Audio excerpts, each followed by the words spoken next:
Thursday, 5 to 7. So if you guys are new here, could you make some noise if this is your first Venture Cafe you've ever been to? Yes. Yes. Thank you so much for being here. We're here every Thursday from 5 to 7, different programming every week. Tonight, of course, the big pitch. Out in the lobby, we have our talent night. It's really exciting to bring together these two different halves. Also, I'm going to explain a little bit about the pitch process before I introduce the judges, okay? So we have 9 student teams. They will come up. They have 5 minutes to pitch, and then they will have the opportunity to answer a few questions from our panel of judges, and then we're on to the next one, okay? So keep some mental notes because you guys will get to vote, all right? We have 2 categories. We have small business, and then we have tech and sustainability. The first place from each of those categories is going home with $4,000. Yes. Yes. That is made possible by our awesome sponsors at Wells Fargo and APS. In addition, you guys get to vote. Oh, okay. How about that, huh? In addition, you guys all get to vote. If you've ever wanted to be an investor, this is your opportunity. You guys got some Venture Cafe bucks when you came in, okay? You can invest those dollars in the company that you liked the most. Does that make sense? Okay? So we'll kind of go through the logistics of that, but just keep the order in your mind. Remember who was your favorite. We have the voting system back there. So afterwards, you guys will be able to go and vote. While the judges are tallying their votes, we will tally the money. That's going to be the crowd favorite. The crowd favorite going home with $2,000. How about that? Huh?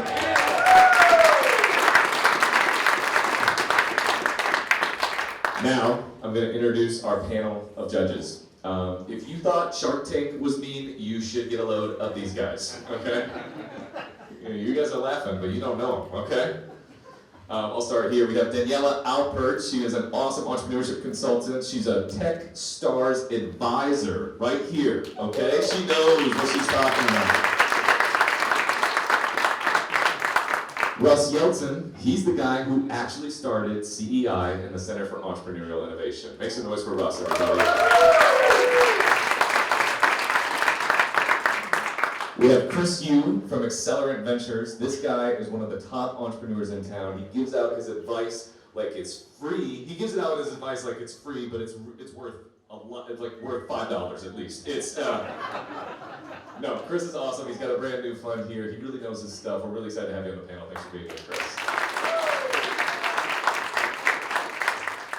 And then we have Barbara Timbrock. She's the meanest of all the judges. Okay, I had to say it. You good? She's the CEO of eTrack. We're happy to have her in our ecosystem. She knows the ins and outs of being a founder. We're really excited to have you here, Barbara. Thank you. All right. We ready to get this show started? Yeah? Yeah? All right. Please help me welcome to the stage our first team in the competition, Worldwide Waffles, everybody.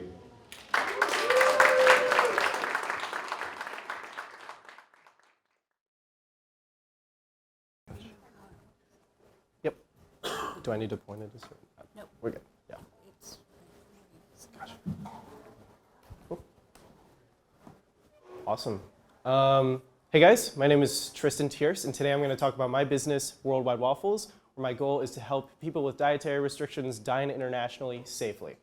This is Stacy. She's a real traveler with severe dietary restrictions. When Stacy aims to travel abroad, she is instead met with systematic and user interface disadvantages because restaurant owners do not make allergen information easily accessible to her. This means that Stacy is inherently at danger when she aims to travel abroad. Alexa, on the other hand, is a restaurant owner who wants to make her location more accommodating to users like Stacy, but doesn't know how. She thinks that the investment might be too steep or just legitimately doesn't know where to focus her efforts. This issue affects 52 million Americans that have severe dietary restrictions and over 250 million people worldwide. The Food Allergy Research and Education Organization actually states that half of families that have children with food allergies restrict travel for the family as a whole. This means that restaurants are cut off from significant revenue that they could be earning from this niche market of users. I myself am someone with severe dietary restrictions where I can end up in the hospital just from eating one plate of food, which led me to create this business, Worldwide Waffles. Worldwide Waffles functions as a global concierge service, hosting the menus of restaurants in foreign countries for people with dietary restrictions to be able to view, helping them feel safer and more confident while traveling. People can search menus by region or by country, while also having the ability to filter menus based on their specific allergens. From there, they can find information like allergens that are present in specific dishes, issues with cross-contamination, even go as far as to provide help on how to order in a foreign language. This website is currently live and you can visit it by scanning the QR code. In terms of our competitive analysis, there are no businesses that do exactly what Worldwide Waffles does from Stacy and Alexa's perspective, but there are two that could be considered in a similar field. These are Allergy Eats and Happy Cow, neither of which are cohesive for both Stacy and Alexa, nor do they both function internationally and or have an allergy filter. Our competitive advantage lies in our utilization of restaurants as our first resource, as well as how we target people specifically with dietary restrictions. Our revenue model is currently based around restaurants paying us to have their menus hosted. This is proved through Allergy Eats and their partnership program, with which they currently charge $12.95 per month. We provide a much more cohesive and effective service at only $10 per month, with a price comparison you can see at the bottom of the screen. Future revenue would also come from added concierge-based services as we continue to expand the service, like people paying us to plan the dining portions of their trip for them. Future supplementary revenue would also come from advertising. Now, in terms of market opportunity, there are over 1 million restaurants in the US and over 15 million restaurants worldwide. This service has started in the Tempe, Arizona area, as I'm already running trial periods with current restaurants to gain return on investment data.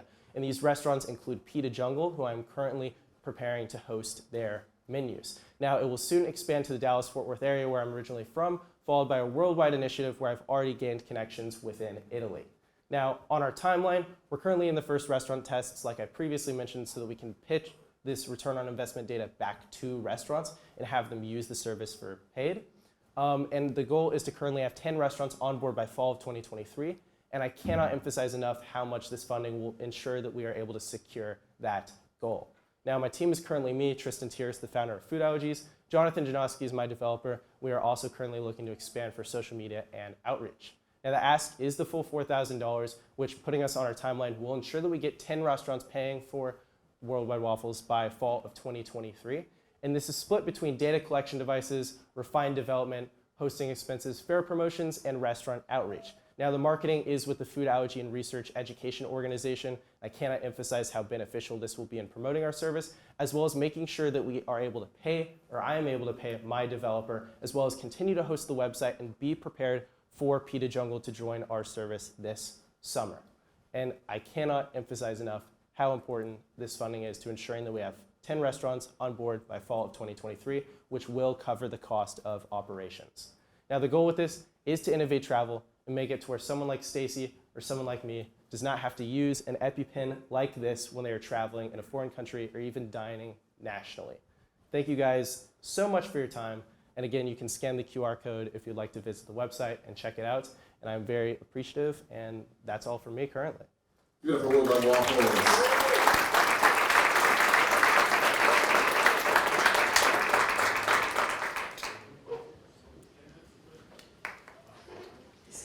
So thank you very much. Thank you. Yeah. Important problem. Thanks. What is your expected approach to getting the restaurants internationally to sign up, and particularly what have you allocated for your customer acquisition cost? Yeah, so currently it's a very slow process of getting the restaurants involved. I was lucky enough to study abroad in Italy last summer, where I was able to build the foundations of a lot of restaurants, with a lot of restaurants in Italy specifically. I've kept in contact with those people, and I'm returning this summer to be able to rebuild those relationships and make sure they are established, as well as continue to gain insights and develop the service as needed. Currently, our customer acquisition cost is more time related, as I'm having to be a student and also go and knock on the doors of a lot of restaurants. But as we continue to grow, the supplementary revenue models will definitely assist in helping us expand the service. Great presentation. Thank you. First of all, where did the name come from? Yeah, so Worldwide Waffles. The goal is for it to be available internationally, and it is food related. I liked the www, but the whole thing is the globe with the waffle on it. It's dealing with food internationally, so it's the first thing my mind went to. So that brought me to kind of a question around how do you know that the information that the restaurants provide is accurate? And then, if restaurants have multiple kinds of menus, some of them, deal with and cater to specific allergies. Mhm. How can you highlight those or bring more attention to the restaurants that rise to the top versus others? Yeah, exactly. That's an amazing question. Basically, how we're handling that is it's kind of a dual-sided interface. So in my early tests with restaurants, when I was interviewing people like Picasso's, I found out from them that for some of our more niche competitors, they like to be able to have an account for the specific restaurant. So that's what this is a screenshot of. When you sign up for Worldwide Waffles, you can make an account as a user or a restaurant, and the restaurant side allows you to edit the menu whenever you want. Currently, that's a service that we provide for them as they sign on with us, and especially during the trial periods. But if the restaurant wants to make an update, they currently can. Unfortunately, with allergens, there's a lot of discrepancies in terms of you're never 100% safe, so this is trying to get us closer to that goal. So currently we do have disclaimers and are encouraging users to still talk with the restaurants and at least tell them that they have communicated with us. Great, nice clean presentation. Thank you. Some SBA statistics show that 95% of all restaurants in the United States fail within the first 5 years, which means your customer acquisition cost and churn is going to be very high. How do you intend to address that? So currently, when I talked about my competitive advantage, a lot of it is how we work with restaurants specifically. I do really want to build personal relationships with the first people that I'm working with and continue to learn from them how best to move forward. In terms of restaurants failing, currently what we're targeting is local to Tempe, Arizona, the ASU campus. So we're getting a lot of restaurants that are newer, and so we're growing with them and learning their growing pains. So I want to be able to benefit them in whatever way possible, make the experience as hands-off for them as possible, because I know that as a restaurant they have high turnover rate, they're constantly dealing with a lot of people. I want to make it as smooth and efficient for them as possible so they don't have to have any added stress. Great presentation, Tristan. Thanks. Clearly you have founder market fit, so check the box on that one. Question regarding, so you're building your supply side clearly in the B2B aspect. What are your thoughts from a distribution channel from a consumer standpoint? Just curious how you're looking to approach that. Yeah, so currently, if I understand your question correctly, we do have outreach on our website for people to reach out to us. I've had food allergies my entire life in Texas. I was very involved in the food allergy community. As I've come to college, I haven't become as involved in Tempe, but it's something that I'm currently striving for. So part of the outreach and funds will go to marketing with the Food Allergy Research and Education Organization, or FAIR.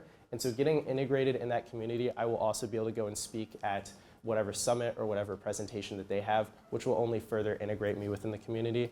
And in the future, I definitely have plans to reach out to more like travel agencies, people who are working with restaurants who do a lot more with tourism, so that I can kind of know where to place myself in that market. Thank you. Awesome. Give it up for Worldwide Waffles. Thank you.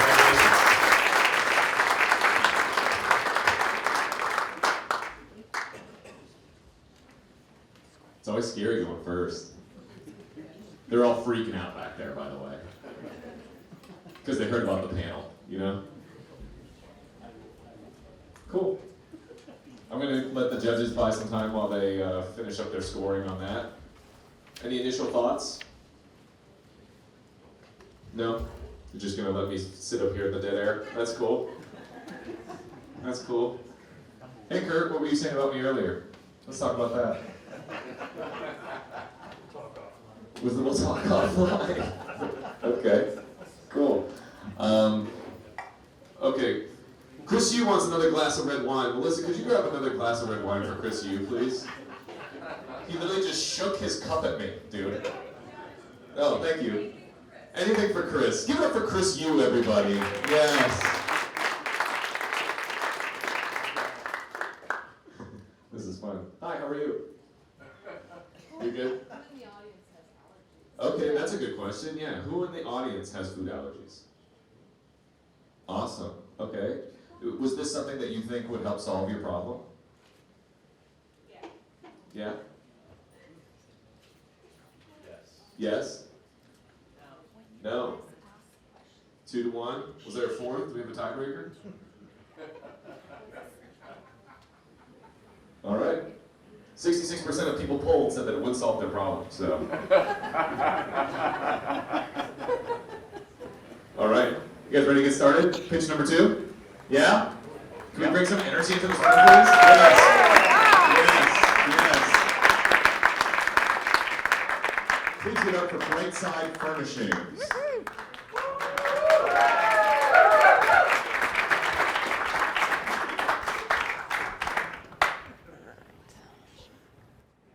right. Go ahead and test. You can hear me? Yeah. Awesome. All right, well, hello everyone. My name is Lily Guzman. I am the founder of Brightside Furnishings. For a little bit of context, it started as a hobby in May of 2021 when I was looking for ways to reshape the local impact of fast furniture trends. And you're probably saying, what on earth are fast furniture trends? Well, let me give you some context. Americans are trashing 12 million tons of furniture every single year. 12 million tons. It's an obscene amount. But the problem is consumers want affordability and accessibility when they're furnishing their homes. So they're turning to companies like IKEA and Goodwill who can offer those qualities, but usually within a couple of years the products are broken or outdated and sitting on the curb to go to the landfill. So there's an inherent market gap for someone to come into the secondhand industry and save these pieces from being thrown away. So I set out to do that. I was looking for pieces like this sticker-laden bunk bed support that nobody wanted, and I was going to think of a new design for them and see if somebody wanted them in their home after that. And it turns out they did, because once I had turned it into a fully functional storage and shelving space, then it was promptly picked up by a small business owner for her home office space. And just like that, we had a solution. We had introduced a streamlined business model with a customer-oriented experience into an industry that's previously been a lot of consumers selling to consumers. We also had saved expenses for the end buyer. They didn't have to purchase new, so they saved a lot of money, and the market got saved the resources compared to if this wooden piece had just been thrown away. We developed target audience, so we had the resourceful 18 to 25-year-olds who were not afraid of buying secondhand and wanted fun pieces for their spaces, and we had the sentimental 35 to 45-year-olds who had items from their childhood that they didn't want thrown away but didn't quite know what to do with them. I worked towards developing stylish, high-quality designs that rivaled those of our competitors in the traditional wholesalers. And then we had a highly marketable before and after creation process that was completely unique from a lot of what you see at traditional storefronts. We also utilized online marketplaces to sell all of our pieces, and we offered local delivery so that we could be more accessible than a traditional virtual seller. I'm established on 3 of the main virtual marketplaces with my private profile, with over 100 5-star reviews received for my transactions with customers and over 200 sales completed. If you're wondering about expenses, this is a little bit of an idea with something pretty standard like a dresser. I spend no more than $6 on travel and location, no more than $22 on supplies, and an absolute maximum of $50 on the item itself if I'm paying for it. I average about 3 hours of labor time redoing the piece, and that's an initial investment no more than $78. I can then sell the piece anywhere from $120 to $225, and that's depending on the size and brand, things like that. So then per project, I take home $42 to $147. That means that on my absolute worst days, I take home $14 hourly. But on my better days, I'm averaging closer to $50. And it's not just dressers. We have seen immense potential for profit across a variety of different furniture genres, and I'm testing new ones almost monthly. And one there is not a misquote. That $324 hourly is from a sale of a bedroom set in December of 2022. As for our traction, I started taking a look at if this was feasible as a business model at the end of 2022. So in June through December, we completed over 71 sales, and we had a gross revenue of about $6,700. I had already invested a lot into this just as a hobby, and so my expenses are a little bit low because I already had a lot of the equipment. But I spent about $600 there, and that meant that net profit was just over $6,000. I'm looking to maintain that amount this year, primarily because I'm seeking a lot of investing, I'm working on building a brand, and then in the next year, 2024, that's when we're going to look to start growing exponentially as far as our revenue streams. I'm seeking funding to get into a warehouse space today. Right now I've been operating out of my home, and it's wonderful, but it is not an industrial space.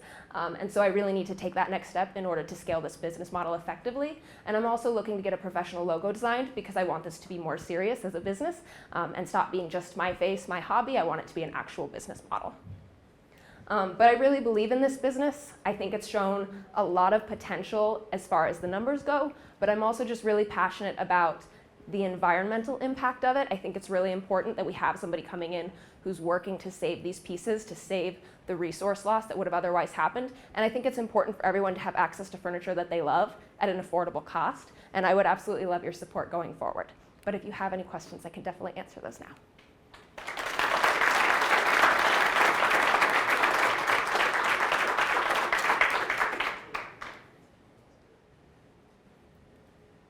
Fantastic presentation. Thank you. You're solving a great big problem. I was moving and relocation for 15 years, so you see a lot of the stuff management pain points. Curious, is it just you on the team? Are you looking to expand out? Do you have others? Right now, it's just me. But I have been grateful to have a lot of support from family. My fiance is here today. He helps me with a lot of the heavy lifting because I definitely can't pick up all these dressers by myself.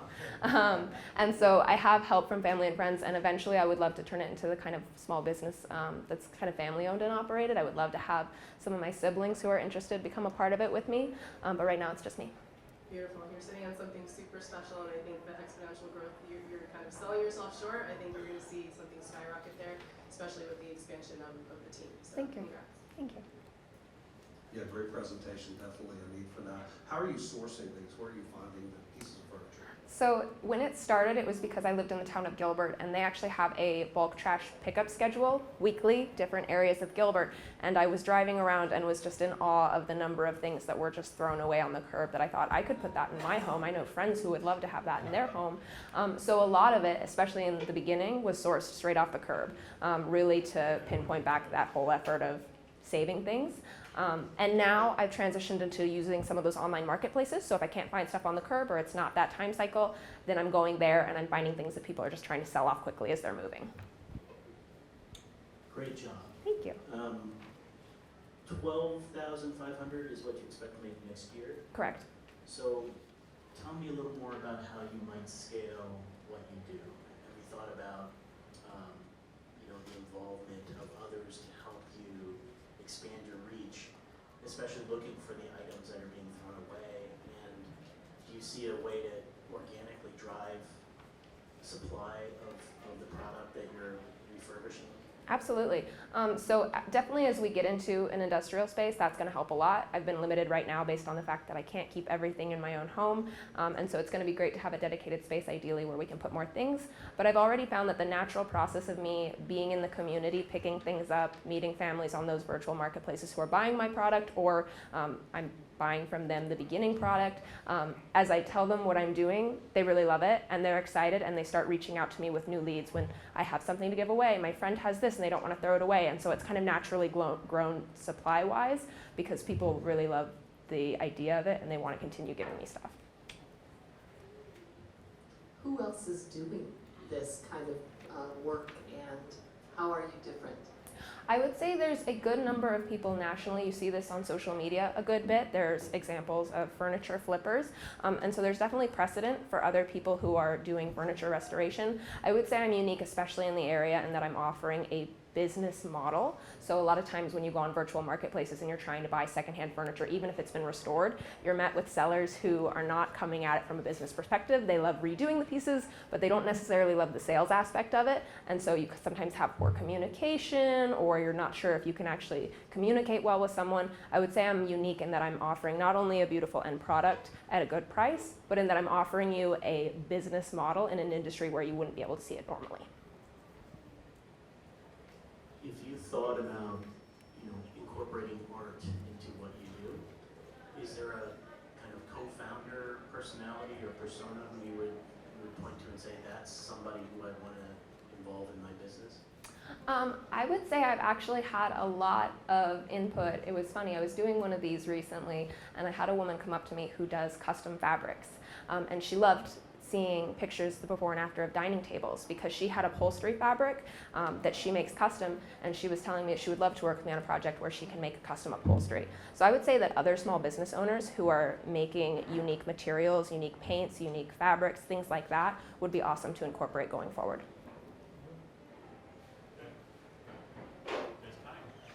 Thank you.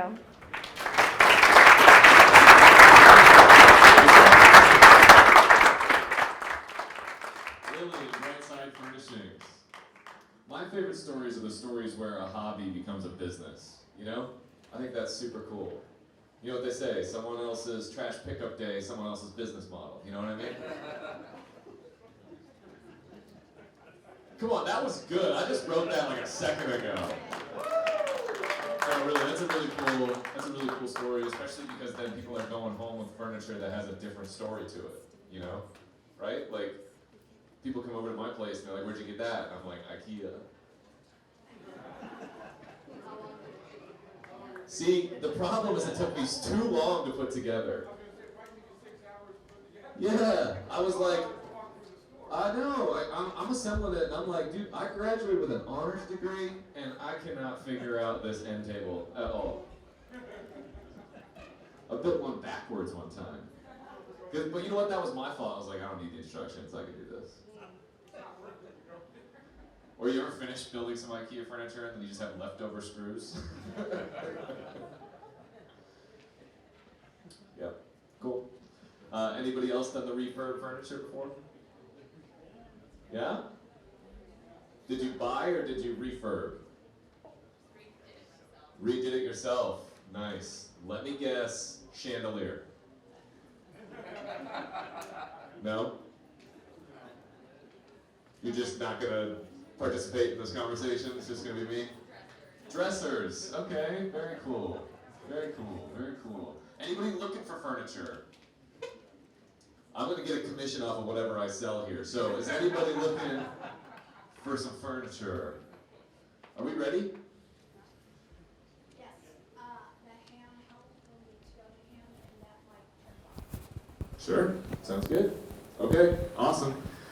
Contestant number 3. I'm gonna Judges, you walk up ready? with you, you're gonna take Yes. the mic, you're Crowd, gonna you test ready? it, you're gonna test Yes, the please give it up mic. for InstinctCard.com.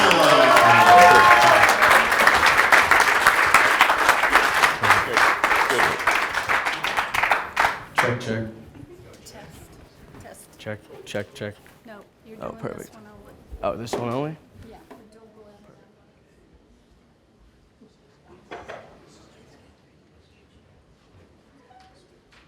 How's it going, everyone? My name is Jacob LaFrance. I am 19 years old, a junior at GCU. My major is entrepreneurship, and I also happen to be a fifth-generation business owner. So there's a massive problem in the business world. A little backstory, last August, I was in Washington, D.C. for a crypto networking event. In attendance was NBA players, NFL players, all these big business owners, and I found there to be one thing. A first impression is the most important thing in the business world. But businesses are throwing this opportunity away by using flimsy, paper traditional business cards. This also generates lots of waste, with 19,000 trees a day being cut down for use of business cards, which equates to 7 million trees a year. I have a reusable, eco-friendly solution. An Instinct Card is a fully customizable and reusable digital business card where when you tap it onto a smartphone, it pops up all their information, social channels, and contact.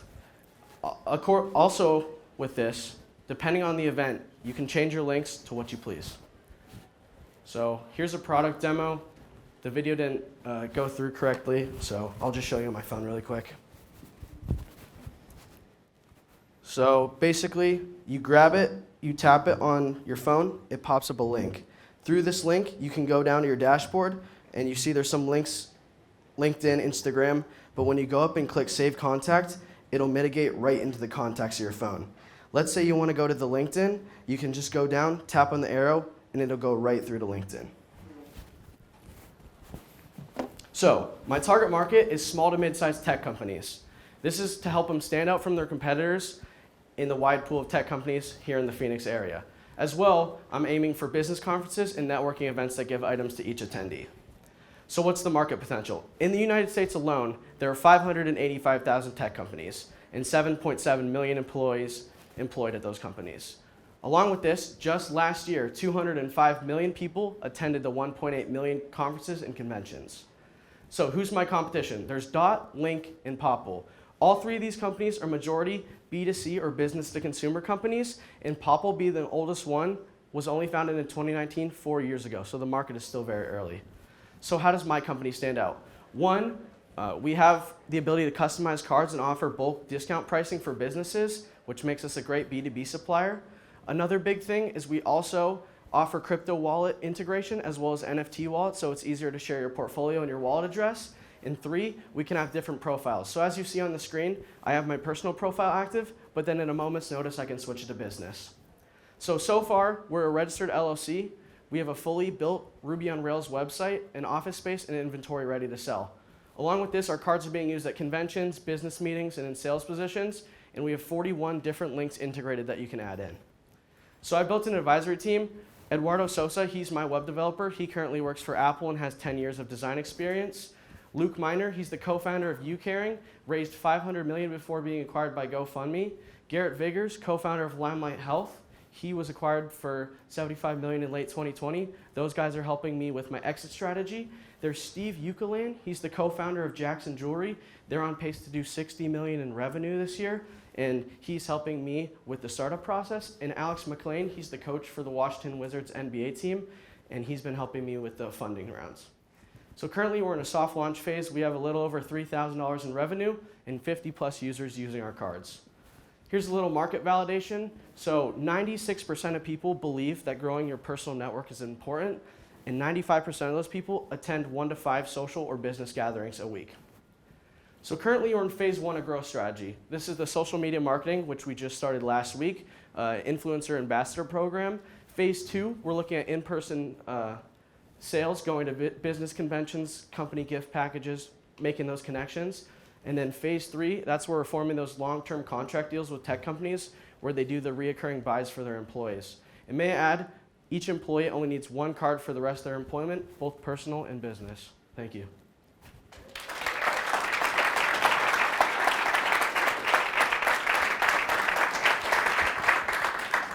Very nice presentation. So I'm trying to understand the competitive differentiation for you, right? So the 3 things that you mentioned, I'm not quite sure that any of the other card companies couldn't already do that, right? So are you competing because you're just better, faster, cheaper? What in your mind is the one thing that's going to make you win in the marketplace? Yeah, correct. One of the things is I'm cheaper than majority of the card companies out of there.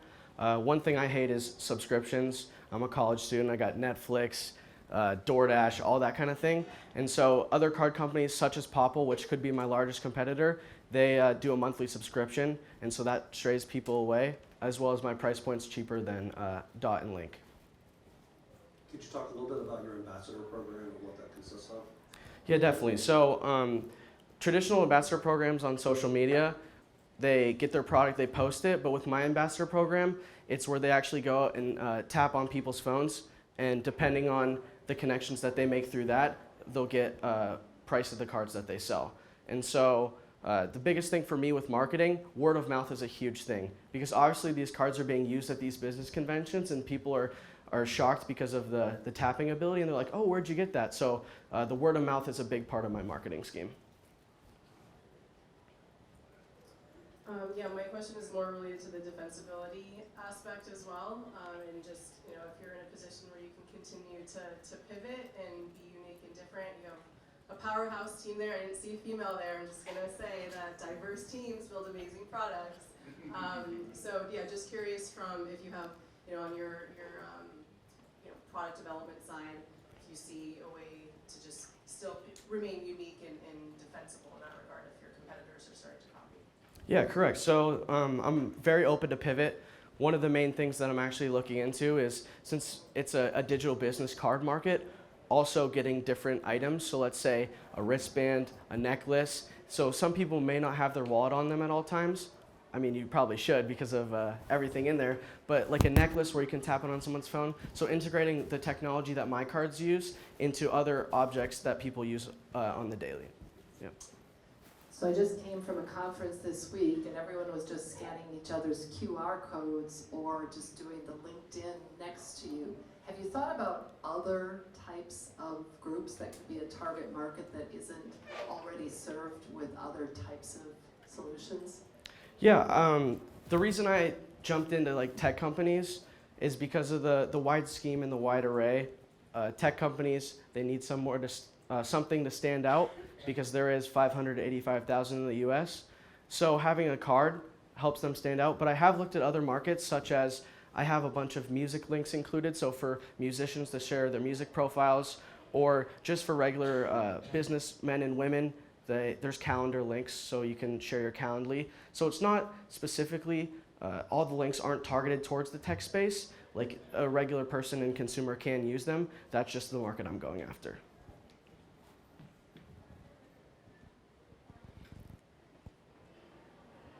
Any other questions? All right. Sweet, thank you guys.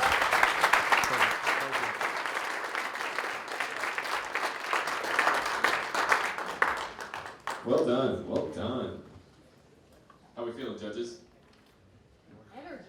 Energized, nice. I would get one of those cards if I could like hand out my like my stand-up links. That would be cool. Or if like I could link it to my Hinge profile. You know what I mean? No? Okay, that went over everyone's head, or you just didn't agree with it. Come on, that's a whole other market right there, right? Cool. All right. Well, just be weird about it then. That's cool. Does anybody have one of those dot or link cards or anything like that? Show of hands. Yes, yes, yes. Okay, cool. They're popular. Instinct cards. Okay, love that. Love that. That's some support. I know who they're investing in. What's up? Forbes, I was actually thinking in big social gatherings where you can't hear, you don't have time. Yeah. That would actually be a cool way of exchanging, like put them on the wristband. Yeah, for sure. A social aspect. Yeah. And it would be handy to have it every Thursday from 5 to 7 at 850 North Fifth Street at Venture Cafe Phoenix, right? Because it opened the parking gate. If you could get it to validate parking and open the parking gate all in one, I would buy enough for everybody that comes to Venture Cafe Phoenix. That would be stellar. Are we ready for the next contestant to the group backstage? Are we ready? They're not ready. Cool. You're stuck with me, okay? If you think I'm just like eating stage time to feed my ego, that's not it, okay? They're like, Forbes, go be funny. And you know how difficult it is to be funny in the middle of pitch competition? Yeah, see, this is how difficult it is to be funny in the middle of pitch competition. Yeah. Doing a great job, Forbes. Go for it. Bruce, chill out. Are we ready now? We are? All right. Let's keep this show going. Please give it up for Jotted, everybody.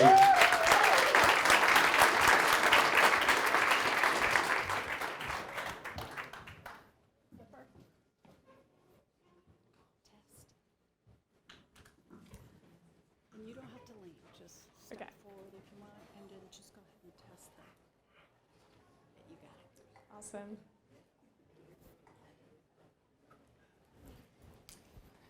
Alrighty. Do I just go ahead and get started? Okay, perfect. All right. So, how many of you have used the internet before? Okay, quite a lot of hands. And how many of you know how big it is? Okay, probably some idea. Did you know that there's over 50 billion pages indexed by Google on the internet across sites like Reddit, Twitter, and YouTube? Okay, I have another question. How many of you have learned something on the internet? You raise hands? Okay, it's a few of you. How many of you think you learn something new every day on the internet? Okay, a few hands. And you wouldn't be alone. According to the Pew Research Center, 94% of students use the internet for educational purposes. However, according to a study done by also the Pew Research Center, only 11% of employers believe that college grads are prepared for industry. Only 11%. But how could that be possible in the world of instant information where information is low latency and constantly available? It's because there's clearly a disconnect between learning online and being able to apply those skills to the real world.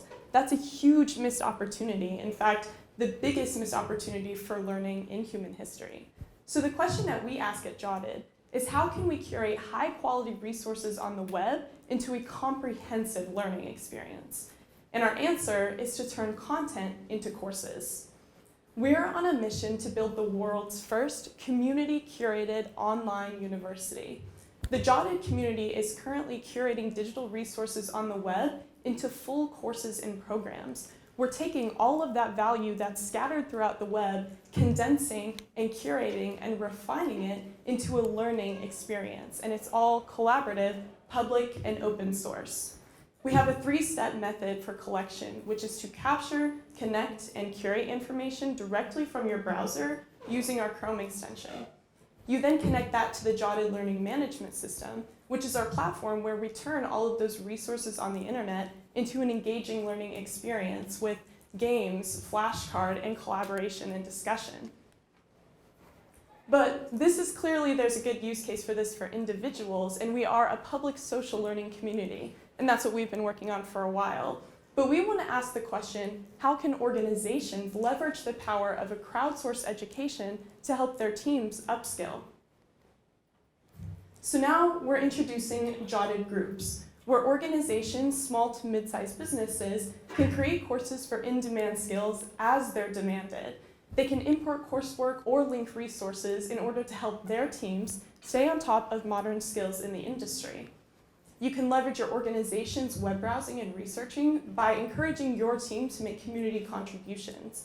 You can also add expert coaches and educators to your Jotted group with ease. And this is a very affordable and fast option. There's no bureaucratic means of creating coursework or adding information. Everything can be imported and curated directly on the platform. We're also really excited to leverage AI. We think this is a huge opportunity. We have AI flashcards where you can turn anything on the web into an interactive learning experience using flashcards. We also have auto-add resources to help you get the best resources into your Jotted map and into your team's hands. Currently, we have over 1,200 users on the platform curating maps and sharing information. We have 400 plus maps created, and according to MapViews, over 14,000 learners served on our platform. We also have 3,500 of the most high-quality resources on the internet condensed and curated into Jotted maps. Obviously, e-learning is one of the biggest opportunities of our time. With technologies updating and changing so fast, it's more important than ever that prospective workers and current workers stay on top of modern skills. The e-learning market is a $390 billion industry, but we want to focus on small to medium-sized enterprises and upskilling within those organizations. We're also really curious because homeschoolers have 2x in the last year, likely because of COVID, and we want to see if we can help them by bringing homeschooling into the 21st century with Jotted Learning Management Systems. This is a brief look at our current pricing model, but I don't have much time. We're looking to market by building partnerships directly with local learning communities, so reaching out in the Phoenix metro area. If we work with 4 businesses and 1 homeschool group in this year, we'll have a $60K ARR. Jotted is unique. All right.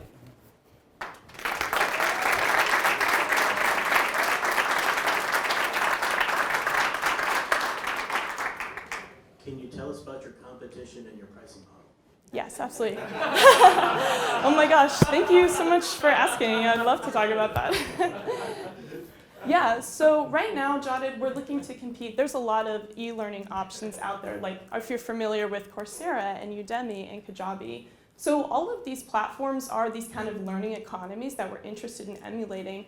But the thing is, there's a barrier to the information latency and that you need to create the content. We kind of operate off of this thesis that all of the information you could possibly want to know exists on the internet. It just needs to be curated the right way by the right people. So that's what makes Jotted really unique as compared to other educators. We're, a team of Gen Z digital natives, so we understand how powerful these learning resources are. And that's why we're different and we stand out from the crowd. Also because it's a curator economy rather than a creator economy. We're much more affordable than those other options for medium to small businesses, but also large enterprises one day.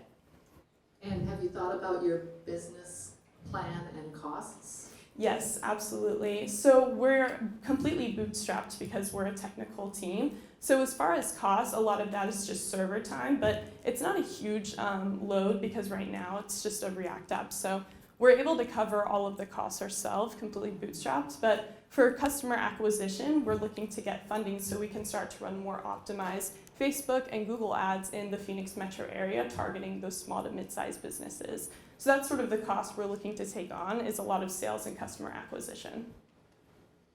great presentation, a lot of need here. So the question I have for you is, how do you validate, how do you curate to make sure that what you're actually producing for like a homeschool child is actually appropriate and up to date? It's my favorite question in the world. So that's kind of the beauty of Jotted. I study data science, so that's kind of what I'm fascinated with, is that it's a crowdsourced education, which has never really been done before, and we're hoping to kind of be the industry leader, the first out there.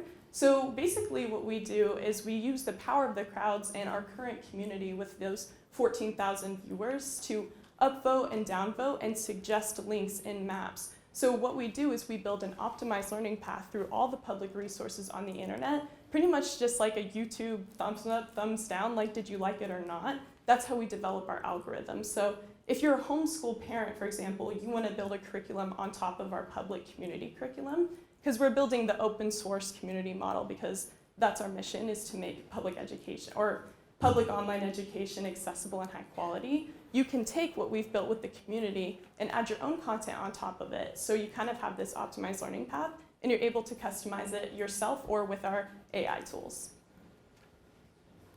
Fantastic job, Brinley. The future of education to me is super fascinating. I'm a mom of 2 Gen Alphas who are demanding a lot. So I think you answered the question because it's open source from a market perspective. The age, there's no limitations in that regard. Can you touch on the business model a bit? Sorry if I missed that from the business side, but just curious how you're making money in this. Yeah, absolutely. So this actually started out just as a passion project for me because I thought the world would be a better place if this existed. So I came from a rural town in northern Arizona, and I often had to supplement my own education inside the classroom with like YouTube and Khan Academy and all of these great resources. So that kind of arose the question of like, hey, why don't we put all of these together in like an everything playlist and have people vote on it to create an open source curriculum. So keyword there being open source or free and accessible. So now I've brought on my co-founders who didn't get a shout out, which makes me sad because they're wonderful, to build this business model, which is where Jotted Groups comes in. So we're looking to work with companies and organizations to leverage the powerful learning platform we've created and is being used by our community now, so validated. Now we're looking to take that software and license it to those companies so that they can pay for their employees to access it. So the brief look at our pricing model is up there. You can start for as little as $12 a month building a small group with limited map and limited users, all the way up to an enterprise LMS. And we've been working right now, we just launched this, so it's new. We've had a couple partnerships in the work, like letter of intent for about 12K annual contracts, which is where we're getting the number of work with 5 organizations. That's 60K ARR for our first year. Then we're looking to just launch from there. Because we think, every team could use a little modern low latency upskilling. Great job.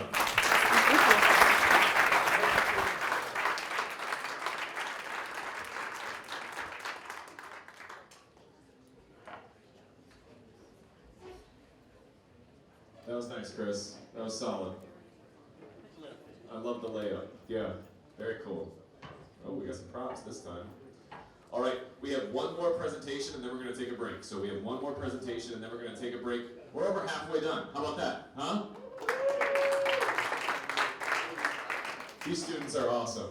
I mean, leave it to this generation to go to school and be like, I can figure out how to teach this better, right? That's awesome to me. That's super, super cool. Yeah. I hope you guys have been taking notes. If you don't have Venture Cafe bucks, make sure you get some because again, remember, we are all going to be making investments and that is how you vote. And the winner of the crowd vote is gonna go home with $2,000. And then of course, in the tech and sustainability, and then in the small business categories, the winners of each of those, decided by our wonderful judges, will be going home with $4,000 each. How about that? Yeah?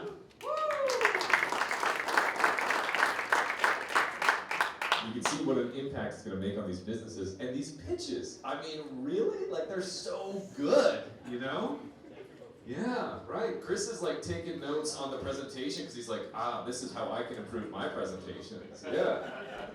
He is, yeah. Do you need another glass of wine? Yeah, okay, all right. Okay, at the break? Okay. I'm just taking drink orders from the stage. How about that? Right back in restaurant work. Ready to rock? Okay. All right, the last one before break. Please give it up for our next contestant. I Got You Foods, everybody.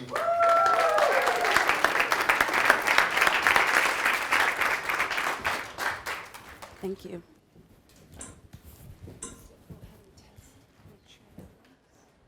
Perfect.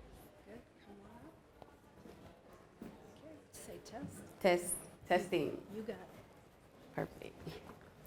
Hello, everyone. Thank you for coming out. It's so blessed to see you.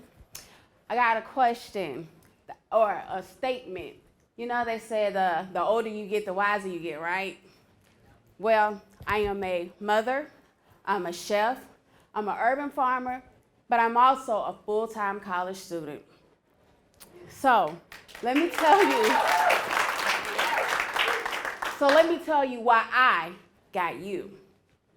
So we got a problem here. Being a mother in the community, I know that food shouldn't go to waste because the numbers show that 1 out of 7 people in Arizona are food insecure. But just being a farmer, I know I can do something with all of that. And in my company, we have no space for waste.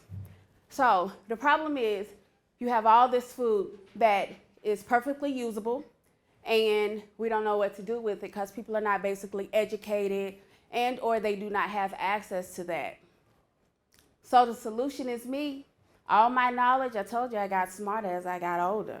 So I take the food and I dehydrate it and I turn it into salsa, seasonings, teas, and the food's just like this. This stuff came from Mesa Community College where I do work also. But we turn some of these things into sauces as well as pickles, but we make a whole lot of other things. So who my target is everyone. I don't exclude anyone because everybody wants to be healthy. You care about your nutrition, but I'm glad and I hope to know that you care about the world we live in. So, you know, on your busy days or something like that, you can't get all your nutrition, you can just pop one of my seasonings or eat some of my salsa because I got you. I told you that. Yes, the market is growing for natural food. People want to eat healthy. I'm not knocking those big stores, but when you come to me, you know what you're getting and you know where you're getting it from. My target market, farmers markets, community gardens, communities. I plan on trying to work with food banks. Anybody that has and wants to give away food, I got you. What makes me different is I just told you everything that makes me different because of my knowledge and because of my willpower and because I know what I need to do to help people, I got you. I work with seasonal herbs. This is just some of the herbs that I use for medicinal purposes. I work with these vegetables also for medicinal purposes, and I basically tell you and I teach you what to do with them and how they will affect your body. Yep, you say, look at those numbers. How's she gonna go from 0 to 100 to 300? Well, I've done it. Basically, it's me going to markets, farmers markets, selling online subscriptions. Seniors can't get out, so they need subscription services. As I said, my revenue streams are like going to markets, partnerships with local businesses, online sales. And of course, we are going to have expected expenses, but they're up here. They're not much. It doesn't cost me much to get the food because they're already practically going to give it away to me. We plan on growing. We don't want to make just one salsa. We want 4 or 5. Hey, they have prickly pears in this state. I'm from Atlanta, Georgia, and we don't have that stuff, so I can do something with that too. So with $4,000, I want to be real. I want to have it together, and I want to get my stuff tested. I need packaging material, but I also need help, and I need digital marketing to get me out there in a proper way so I can be professional. Bottom line is, when you come to me, you know what you're getting.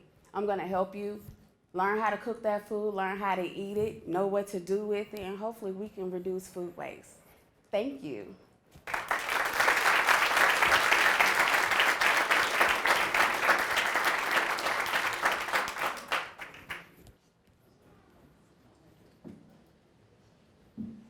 Great presentation. Thank you. One of my incubators, I actually had a commercial food kitchen in it, so we help people get into Whole Foods, see online, different places. That's me. Talk to me about your facilities, how you're going to scale, and how you're going to compete with those. So right now, I don't have facilities. I'm working in a cottage food situation.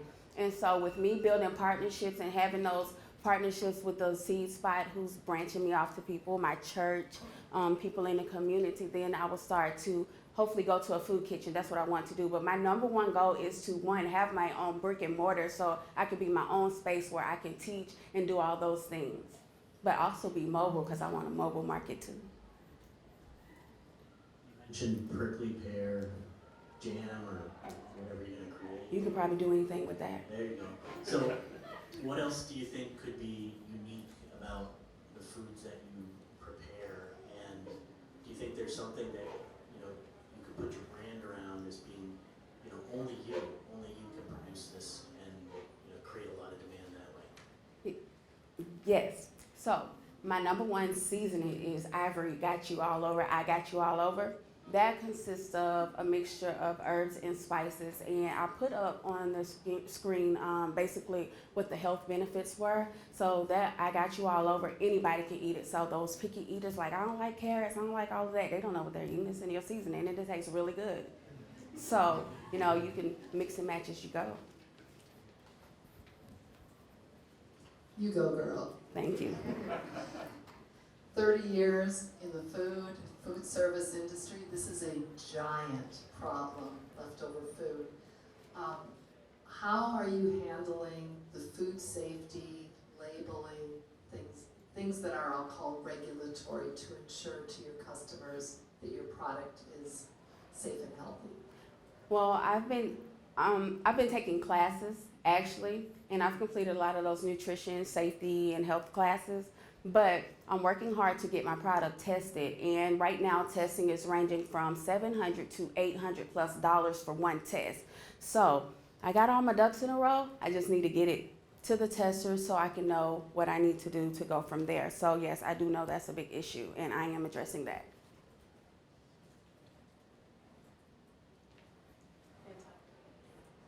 Fantastic presentation. You're solving something very special.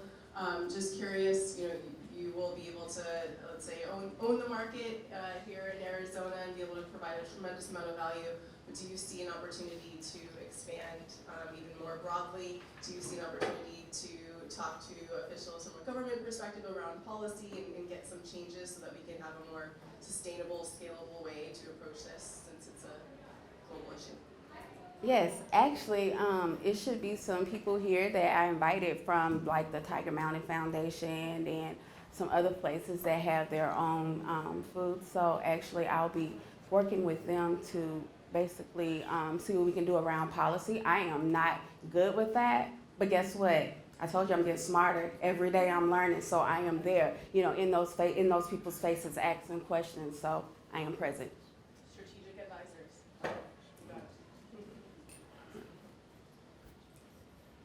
Any other questions? All right, give it up for IIU.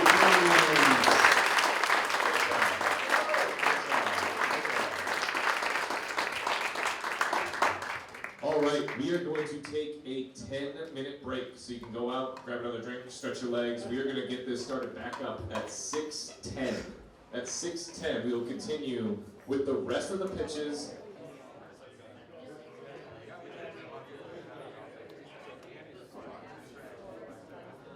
All right. We're going to get this started. Dallas, would you do me a favor and open that door up for that lovely couple? Thank you. How about that? I got you. I saw you from across the room. I got you. Yeah. All right. Okay. 4 more pitches. You ready? Yes. Yeah. Now see, that's an applause when you know that there's $10,000 on the line tonight. Yes. All right. Let's get started. Kicking it off our second half. Please give up for Doc U.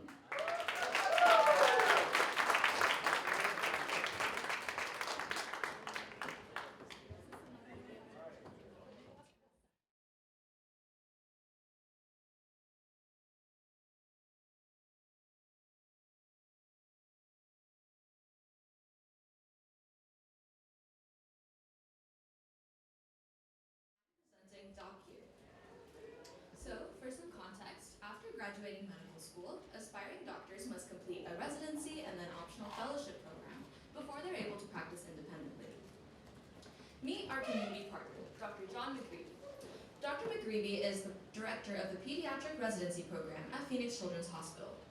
In his role, he is responsible for assessing the progress and competency of his residents, assessing the overall health of his program, maintaining accreditation for his program, and writing letters on behalf of his residents to employing hospitals or fellowships. In order to do all of this, he relies heavily on his residents' procedure logs. Issue is, his residents are not reliably documenting their procedures.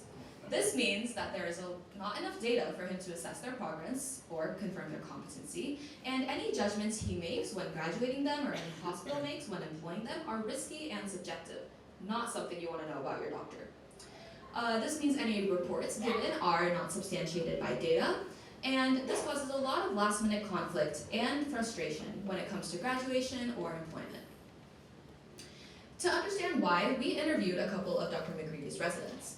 Meet Sally Resident. She works a 60 to 80-hour weeks up to 24-hour shifts at a time. She's seeing multiple patients and is very busy.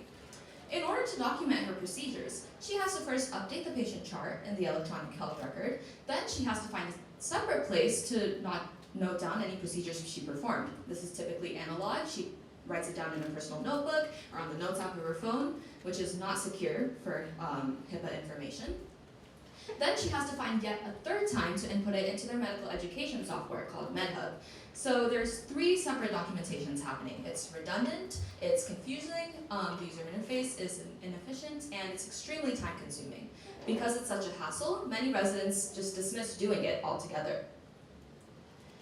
This isn't exclusive to just Phoenix Children's Hospital. We interviewed other hospitals in the Valley and found similar feedback. In fact, it's a nationwide issue, and there's been many studies that note high discrepancies and errors in resident case logs. So what would make this a lot more better and improve those discrepancies is if residents could log their procedures simply and quickly as they go throughout treating patients. This brings us to our solution. All patients in a hospital receive a wristband upon check-in for identification. So what if there was a way residents could use this wristband to quickly and easily log the procedures as they treat the patient? Through our app, DocU, Sally resident will be able to pull up her app and use the camera on her phone to scan the hospital barcode.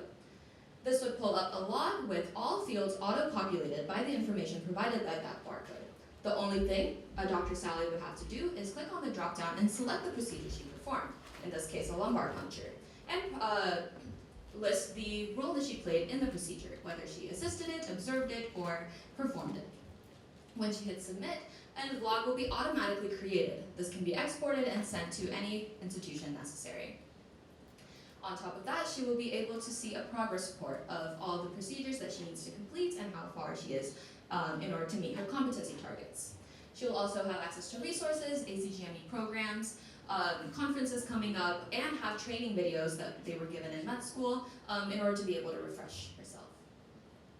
So, what sets us apart? The main 3 companies that are kind of involved in this are listed above. Phoenix Children's Hospital recently transitioned from using new innovations to MedHub, and yet they still have not been able to fix their problem. The main thing that sets us apart is that we're the only option that allows residents to track in live time with our barcode integration. We are committed to making sure that residents have the easiest way to log their procedures so that they actually do it. With DocU, they can save a lot of time. Procedure logs are secure. Any data is standardized and accurate.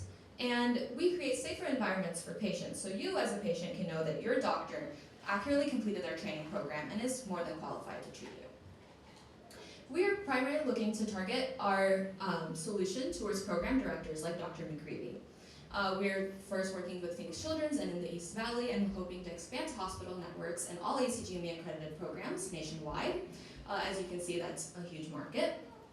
And ultimately, as the program directors kind of use our solution, we're hoping that word of mouth and that can expand and reach other solutions, and we're hoping to ultimately be one of the many apps deemed a residency essential.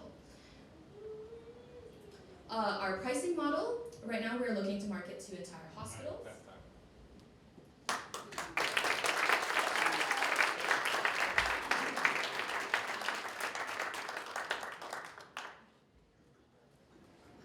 Fantastic job. I can tell that you're really passionate about the problem. You spent a lot of time on that, and I would love to hear more around the business model. So can you tell me how you're making money? Yes, absolutely. Thank you. So we're looking to market this to entire hospitals. And so the hospital would buy the app for all of their programs and all of their residents, and this would be priced accordingly. So they'd be priced, there would be tier pricing according to the number of programs and the number of residents within each program. We've also been exploring individual licensings to residents just for their efficiency. However, that has not been fully hammered out. We are a team of engineers and we have not fully explored the business aspect, so we are currently working with mentors at ASU to fully develop and refine our business model. Great presentation, huge need here, huge issue. Selling though into a hospital environment, certainly software is a long and tedious process. What have you learned so far in that? I've learned that there's a lot of data to work with in a hospital, and there's a lot of different softwares that it goes through. So just at PCH, some of their softwares are very outdated because it's a huge hassle to overturn softwares, and that their data goes through multiple different systems at a time, which is a huge reason why it takes so much time. And so as information technology and healthcare kind of advances, we're hoping to condense that, and our solution is a great way to prevent all that double documentation and redundant documentation when it comes to resident logs. Great presentation. Have you thought of partnering with a firm that provides CME? I noticed that you have kind of content that's relevant for a particular disease that might be part of a patient's record. And then in terms of your competition, what prevents what MedHub from creating something like what you're doing? Yeah, so can I first ask you, when you said CME, I'm not sure that I'm familiar with that term. What does it stand for? So every doc has to go through annual number of hours where they're proving that they're learning something new or learning something about their specialty. Okay, yeah, so we are currently just talking to program directors about the targets that they've set for their program. What we've understood is that for non-surgical programs, so all these pediatric programs, family medicine, all of that, it is kind of set by the program itself. So the competency standards, ACGME provides a general guideline, which is the medical accrediting board, and then they set their own standards. It works differently for surgical programs where they have a set target of each type of procedure that they need to have practiced on, and a separate place to input that. So our solution would be able to help both targets in logging and submitting that procedure. And then remind me again of your second question. Competition and how you would, kind of overcome what they might do. Yeah, absolutely. So currently the competition exists largely it's a web-based application, and their kind of mobile interfaces are very limited or undeveloped, kind of glitchy. And so I think that especially with the barcode scanning, we're starting off as a mobile app, which makes us a lot more accessible, and residents are able to carry it throughout the hospital. Additionally, to be completely honest, I'm not sure why they haven't tackled this issue. They have tried other ways of reducing the accuracy by just sending reminders out, but I don't think that they're addressing the core of the problem, which is, it's not that they need a reminder, it's that they need it to be easier. You clearly have a lot of understanding of this problem and mentioned you need to bring in the business support. What do you see as the next steps, like your next milestone for defining the business model for what you're doing? Yes, absolutely. So currently we are in discussion with a couple mentors as part of ASU's EPICS program and as part of their venture program, meeting with business mentors. We're also looking to get kind of in touch with Phoenix Children's medical education director and trying to understand why, when they've shifted from new innovations or these other solutions, why they're choosing them, what prices they're paying, and kind of understanding the market and the business of our competitors so that we're able to better develop our own. Thank you. Good job.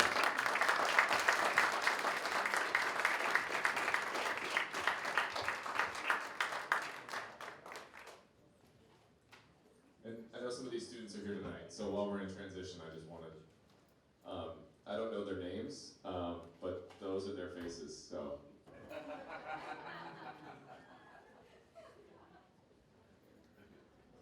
It's gonna be on video,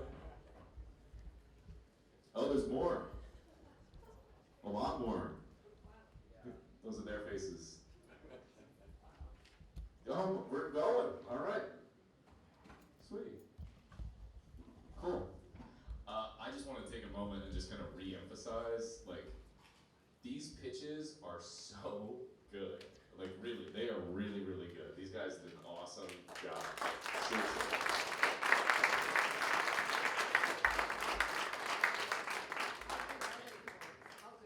They're phenomenal. I mean, you know a bad pitch when you see one, you know? It's true, you do. We haven't seen one, we really haven't. I'm so impressed, this is awesome.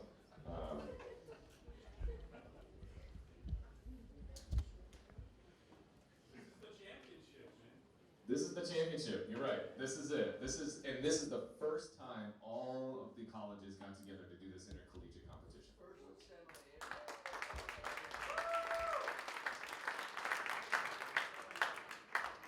We didn't say who's from what college so that you're not biased. You know what I mean? Don't look at the end of the email.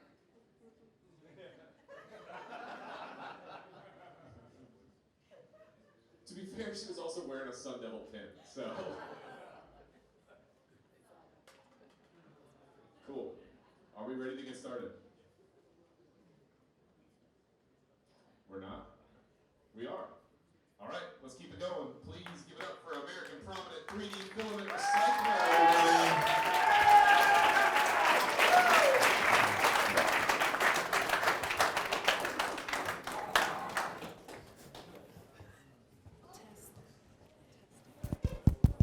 Hello?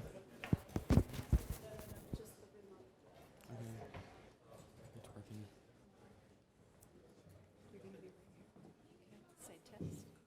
Test. Okay, and you don't have to leave, so just come over here. Don't lean on this, okay? If you need to step away, it's okay. You got this.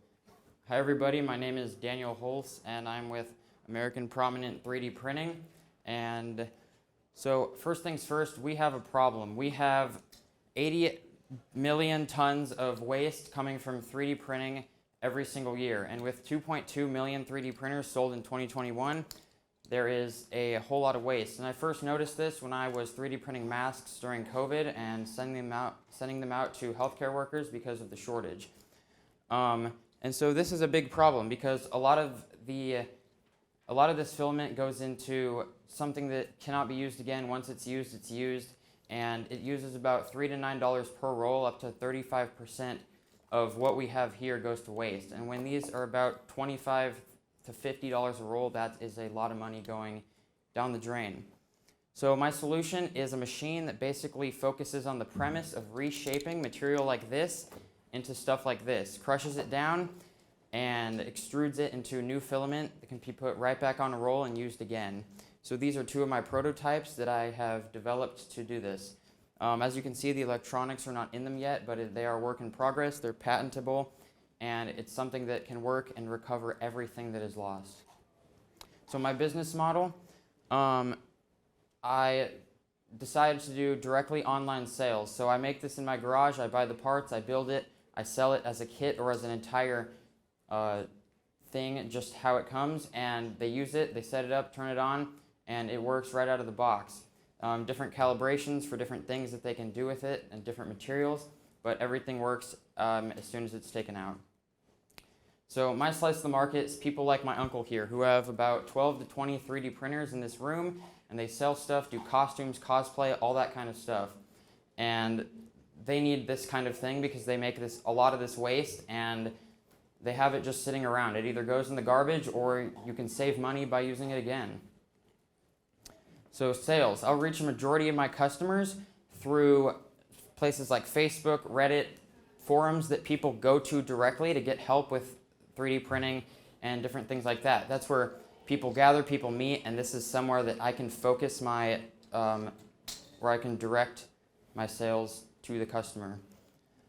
So my competition and partner. You see this price tag right here, $16,000. I don't know about you, but I don't want to spend that for one of these. So I'm developing something that's not for big companies. It's for the individual user, and this thing can be used in home to do exactly that. Turn that scrap into new filament that can be used again. certain companies like Wellzoom and Philibot who make these things for bigger companies are my competition. My solution is better because it's tabletop, it's small, it's all in one. As you can see, there's a lot of pieces to that machine right there, and they're all thousands of dollars each. My machine can be altered to meet one's exact needs. It's open source, and it doesn't require a whole lot of extra know-how to get set up. So my team, I began the process on my own. I currently am developing these prototypes in my loft, designing, programming, 3D printing the parts for it, and I'm making this work, making this happen. But I'm looking for feedback for legal advice, setting up an actual LLC, and getting this off the ground. My financial projection in the next year to 3 years is about 1,000 to 3,000 sales, 350,000 to 2.1 million in revenue, and that's all coming from 350 gross profit per machine. So my next steps are completing this product and making it a reality, finding the legal help I need, getting it patented, getting this out in the market, so advertising, meeting the people that I need to meet to make this work. And so my ask, it's supposed to say $4,000. That didn't get changed, but $4,000 to finish my prototype, make sure everything's working, send out samples to different people. Like you may have seen on YouTube, different videos of people testing certain products, to do that. And that will also help with advertising. So to be able to send out those samples, patent the idea, get the prototypes working, and yeah, that's it. Thank you.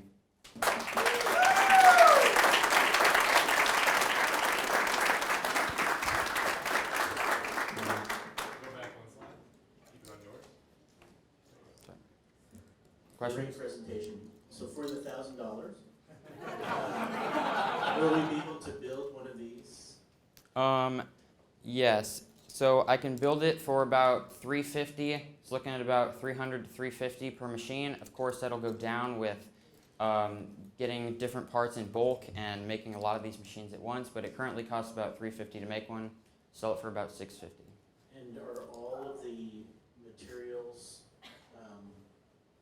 can you process all of the different filaments, whether it's ABS or PLA or what have you? And are there any concerns with health in terms of, kind of how the extrusion works? Yes, I plan to do a separate tent for certain ABS filaments. Like this right here is PLA. It doesn't emit any toxic chemicals, but ABS does, and they smell bad, and after breathing them in for a long time, it's not good at all. So that will have a certain air filtration system, but all the materials will work with each other as long as the temperatures are correct, and because each different material has a different melting point and glass transition temperature. So yeah. Great presentation. Thank you. Great presentation. What else do you need to make this actually functional? Or you to make it actually work, and then what is your intellectual property? So I am not 100% familiar. Right now I'm using Arduino to make this happen, which is something I'm a little bit more familiar with, but it'll eventually not be Arduino. I need to find some people who know more about circuit boards and custom circuit boards and putting things together like this that work with just the parts that need to be there instead of having different extra ports and things like that. But also Arduino programming, because I'm not super in depth with that, so I need to get more educated on that part. Is this prototype the size that you're looking to scale, or does your target market need, or items, do all items meet the needs of the dimensions of that, or are you looking to kind of have some customizations, or? There will be customizations. Of course, it's going to be like open source, so people can customize it and get different expansion kits. There will actually be a plastic shredder on top of it that feeds into the rest of the machine, so they just put their old parts in and it just goes to work and makes new filament. But yes, that is the size over there, the metal one.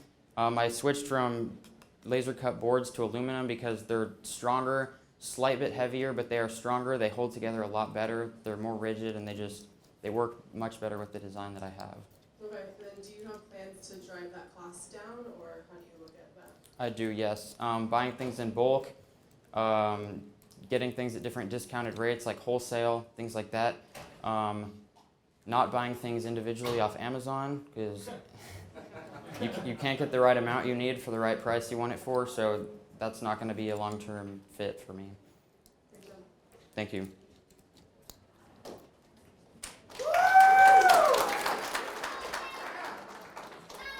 This is really interesting. I might have missed it. Have you all already proven that you can grind and re-extrude the filament in a precise enough way that it'll be usable again? So the nozzle size on it doesn't really affect the process a whole lot. It's the rate at which that heated filament is being pulled out of the nozzle. So that affects its diameter. You pull it faster, it's smaller. You pull it slower, it's larger.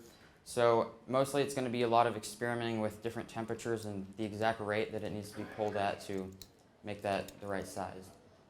Have you partnered with any of the local laboratories who could maybe give you the characteristics of the polymers so that you don't have to do 100% experimentation?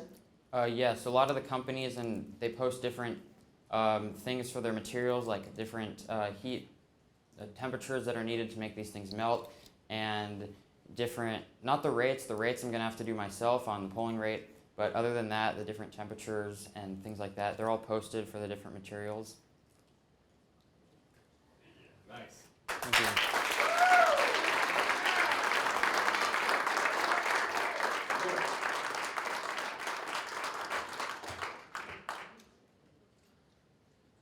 Who dressed that guy, man? That's sharp.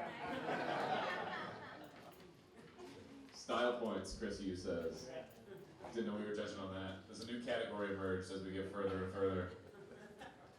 All right, we got 2 more pitches left. How we feeling? Very, very, very cool. As a reminder, everybody is going to be able to vote with their investment, their Venture Cafe bucks. Anybody here that doesn't have Venture Cafe bucks that needs some? We got 1. We got 2. You need some? Huh? I'm looking right at you. Okay. Anybody else? Anybody else? Okay. Alex is coming around. We got some over here. Very cool, very cool. When we do the voting for all of the contestants, do not stand behind your bag. That is not how it works, okay? You can't stand there and bully people into doing it. Same thing goes for family or professors that are here supporting a team. Looking at you, Tim Kelly, don't stand behind the GCU kids, okay? That's not how that works. Are we ready to get started? All right, 2 more to go. You guys ready? You guys ready? Yes. Awesome. Please give up for Green Loop, everybody. Thank you.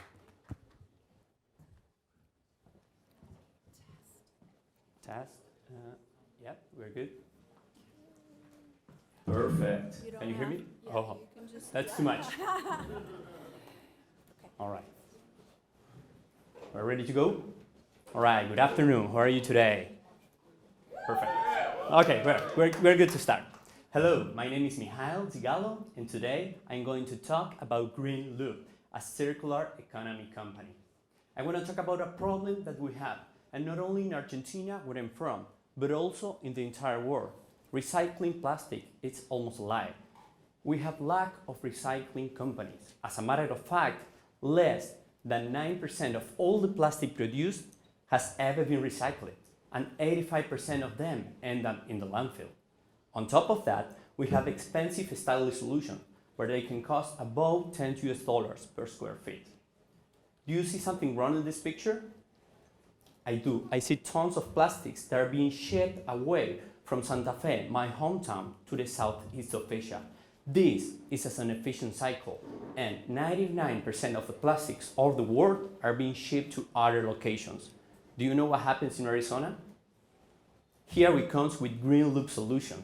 We are not only going to recycle plastic, we are also going to empower workers from vulnerable sectors. And because of this, we can say that we add value to the waste, and we value the people's dignity. And I will show you why. What are we going to make? Plastic wood. The sample that you have there, it's not wood, it's much better. You can see that it's environmentally friendly, made by 50% recycled plastic, 50% fiber waste. It's durable, adaptable, and easily maintained. This product is convenient. If we have a look at the industry, you can see that the market already exists, and that type of product has already been validated. When we look at the competitors, you can see that Green Loop has a lot of features that they don't have. More important, the eco-friendliness and the community engagement that we are going to build. Let's have a look at the opportunity, because currently in Argentina, all the plastic wood of good quality is being imported. That's a $40 million market per year. But globally, it's a forecast of $10 billion by 2025. We are going to create value from a raw product that costs $0.5 per pound to $4 per pound with a 40% margin. If we have a look at the business model, you're going to see that we're going to sell B2C, that is online, those who want to do yourself, but the most important, B2B, B2D, to flooring companies and public and private institutions. We are going to create partnerships with them. They are going to act as suppliers and customers. Social clubs, universities, private companies are in between them. How is the value proposition at the end? Well, we are going to consume all local resources. We are going to hire local workers with the competitive prices and the quality, plus the eco-friendliness of the product. We will have a really strong competitive advantage. Remember, we are sustainable and local. Let me tell you that there is something more in this story. We have a lot of social impact. I want to partner with 2 associations. One of them is a trade school, and I want to reward them because they decided to work and study as a way to thrive in this life. We want to reward them with job opportunities, and we plan to buy a truck that will help them to increase from $100 to $200 per month their salary. When we look at the forecast, we'll see that we're going to hit the break-even point when we hit the 5% market share in Argentina. And by the second year, we're going to have revenues above $50,000 and being recycling 24 tons of plastic per month. Let's talk about traction, because the company was created last year. We have already talked with business in Argentina municipalities, and they were excited about the idea of develop the business there. We won the Thunderbird pitch competition in February, and now we are running a crowdfunding campaign and looking for angel investors with the idea to start producing in Argentina next year and then come to Phoenix in 2025. I'm Mijael Segalo, a chemical engineer with a master in global management. I have more than 5 years of experience, and on top of that, I have previous experience as an entrepreneur. I used to design draft beer machines out of these car tires. That talks about my sustainability mindset. What does Green Loop need right now? We need your validations and credentials so we can apply to social impact venture funds and get the right angel investor. Also, we need the funds to buy the truck and start the business in Argentina. Thank you so much. This has been Green Loop, trying to change the reality of plastics in the world.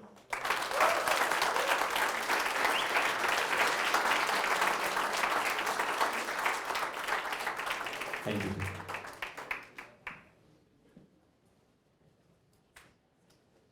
Sure, great presentation. Love the sustainability piece. Could you talk a little bit about the sourcing of the materials? There's so many different types of plastic, and how you're going to use that to create a consistent product. Okay, so we cannot process all the type of plastics. We can process only high density PE, low density PE, and PP. So for example, lids, we are able to, but we're not able to do the bottles. That's the idea of Green Loops for the future.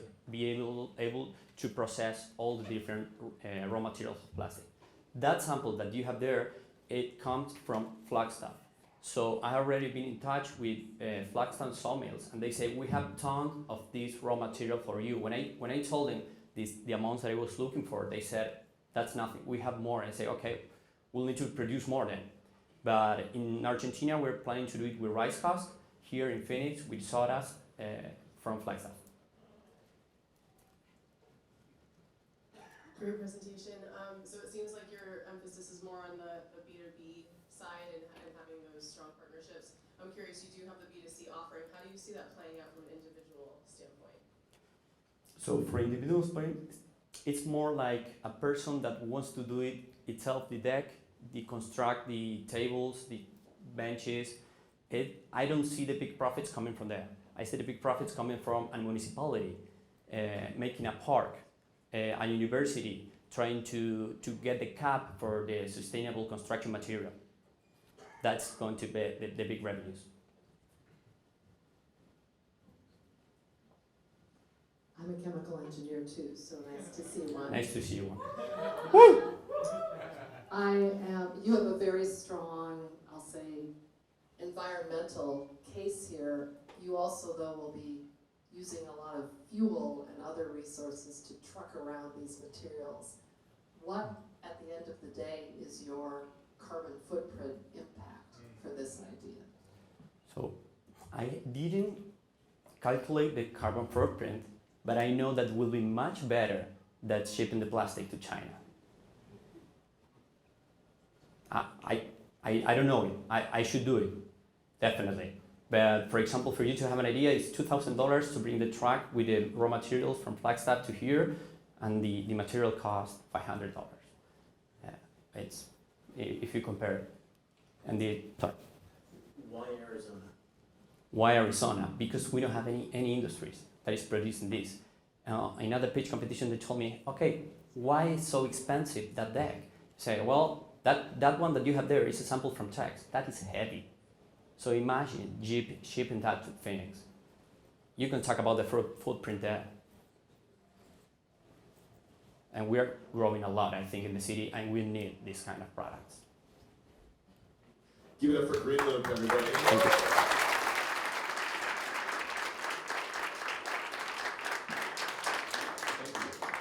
Thank you. Sweet. So Jack's gonna come up next, but he's not gonna come up just yet. How we doing? Great. One more. You ready? You ready? Everybody have their cafe bucks? Yes. Yes. You got them. You had your hand up for a minute, but we found you. We got you. Yes. Yes. Again, this is all possible because of Wells Fargo and APS supporting us and our students from Maricopa County Community Colleges, Grand Canyon University, and Arizona State University. Again, we are here every Thursday from 5 to 7. 2 free drinks. Thank you. Yes. Free parking. Look, we've trained people. They're getting it. They're getting it. They're getting it. Next week is number 52. So if you look at your name tag, you have a number next to it. Yep, you're one, because this is your first time. Welcome to Venture Cafe Phoenix. How'd you hear about us? Okay, sweet, for the big finish. Very cool, very cool. Congratulations, this is the last week you'll ever be number 1, okay? Next week you'll be number 2, and then it goes up, and it goes up, and it goes up. I got 49, and I'm still not winning. Isn't that crazy? I MC the event and people here still beat me. How does that happen, you know? It's because you keep coming back. That's the whole point. Mark Hayes in the back, he's climbing up there. What we incentivize by doing that is the understanding that a consistent place for entrepreneurs, innovators, and investors to come meet is the key to all of the successful entrepreneurship ecosystems around the world, okay? We here at Venture Cafe Phoenix, we are one of 11 Venture Cafe locations. We are the newest. We are in Sydney, Tokyo, Rotterdam, Warsaw, Boston, Baltimore, Miami, Monterey, St. Louis, Philadelphia, and Phoenix. How about that, huh? Yes. We are the furthest west Venture Cafe location, okay? And they all get started on Thursday nights. So just with how time zones work, we are the headliner every week, okay? You understand? We're the best in the world. You get that? All right, your last presentation of the evening, please give it up for Jack's Detail Garage.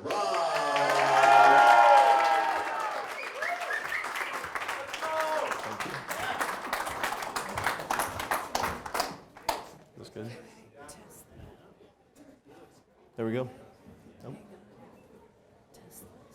Test. Okay, I'm good to just, all right, sick. So, okay. So the world has changed a lot. If you've bought a car in the last year or two since COVID, you know that used cars are impossible due to production line and chip shortages. It's impossible to find one. And if you go to buy a new car, you know that those prices are skyrocketing as well. So the best thing you can do is keep your car. The best thing that keeps your car resale value high is your cosmetic condition. That's from Kelley Blue Book. Our mission statement, Jack's Detail Garage provides faith-based car cleaning solutions for customer convenience and satisfaction. So what do? We're a two-pronged company, meaning we manufacture products as well as we have our detailing service. Starting with the products, we have a product for every part of your car, meaning if you can get it dirty, we have a product that cleans it. We have everything from soaps, window cleaners, waxes that we sell directly off of our website straight to our consumers. As well as as far as our services go, We do everything from maintenance details all the way up to paint protection, paint corrections, and ceramic coatings. We do all kinds of services starting at $100. We do mobile service as well as drop-off. So before I get into it, let me tell you about myself. My name is Jackson Godwin. I go to GCU. I'm a freshman. I'm the CEO and founder of Jack's Detail Garage. I started this at 16 with a $100 detailing kit that I got for Christmas. I started with my car and I got pretty good at it. I got a few jobs at dealerships that turned into my own customers once I went mobile. This year I moved to GCU and partnered with Canyon Ventures. They gave me a spot to manufacture products as well as of the last few weeks, we're doing our detailing service there so customers can drop off. Last semester I competed in the GCU Canyon Challenge, which is kind of similar to this, and I got second place. So the problem, your car is dirty. We live in Arizona, there's no avoiding it. Your car's dirty, there's dust storms, haboobs, a little bit of rain, it's a problem. And more than just having a dirty car and being sad, your resale value goes down the dirtier your car is because you have things like rust, oxidation. So when it comes time to sell your car, you're gonna get less money for it. The solution? Us. So let me break it down. So if you have a dirty car, you have two routes to take. You can either be DIY with it, so you can go to AutoZone or Walmart and get cheaper products with a little bit of elbow grease. They might work, but you're gonna be unsatisfied, or you could use our products that are specific for your car. You can take the lazy route and you can commit a cardinal sin and go to a car wash and swirl up your paint, which is going to kill your resale value even further, or you can book a detail with us. So our target market is off-roaders. It's pretty simple. So as a company, we solve the problem of dirty cars leading to lower resale value. Who has the dirtiest cars? Off-roaders, Jeep, Lexus, Toyota. Anything that spends most of its time off the paved road, that's our target market. Why us? We're the only company that makes products that are strong enough to melt the mud off of a Jeep that has not been washed in 10 years and just spends all of its time rock crawling, but it's safe enough for your granddad's C5 Corvette. So this is what we've done so far. We launched our products on our online store on January 1st, and we've already sold 200 units directly to our customers. We've sold to 30 different states, and we have nothing but 5-star reviews. We have repeat customers that are detailers. We have one in Hawaii that buys our soap by the gallon, and we have one in New Jersey that buys our glass cleaner by the gallon. As far as our service department goes, we opened Canyon Ventures as our location. We've hired 5 team members, Meredith, Roberto, Weston, Alejandro, and Connor. And they are detailing around the clock. We actually have a car getting clean right now, so I gotta call him and make sure he's doing a good job. So that's going very well. In 2022, our revenue was $17,000. That's just me driving around in my mom's old van, giving everybody a spit shine in Ohio. And in 2023, we're already at $7,000 combined with sales and service departments. So this proves that our problem is real and our solution fixes it. Our future, we want to grow our online store, selling directly to our consumers, and we're in the process of getting on Amazon to sell that way. We have a bunch of events booked out, including the Off-Road Expo in October and the Overland Expo next month, so we can set up a booth and not only sell our products, but book our services directly to our target market. We're also expanding our service with our team right now. We plan to expand to a mobile fleet and expand our mobile service in the fall. Another thing that's important here is servant leadership. So for us, that comes in the form of caring for homeless people.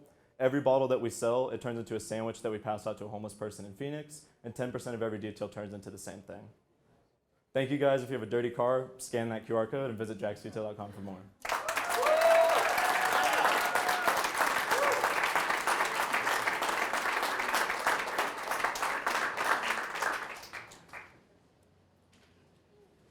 I wish you focused on my car. I can. You have my website. I'll do it. I'll give you a discount too. $1 off.